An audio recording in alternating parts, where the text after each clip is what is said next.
entrepreneurship is part of my soul, part of my body. My granddad already was a successful entrepreneur and I built hundreds of companies.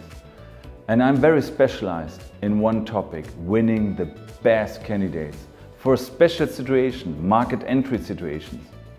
If you're planning to come to Germany or Europe, you're facing a high challenge. Because just because you're successful in Finland or Sweden or France doesn't mean you're successful in Germany. So entering a market is very special. And please follow my words. You don't hire one guy. You need a small team. The first 5 to 10 people are very important to enter markets.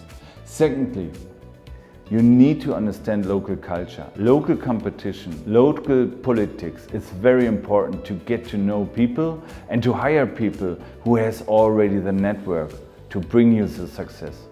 And thirdly, hire entrepreneurs.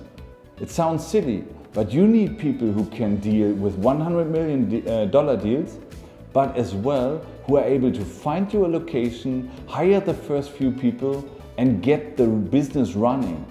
So with this belief set, I founded a headhunting agency which is 10 times better than what you know. Why? Because we hire entrepreneurs.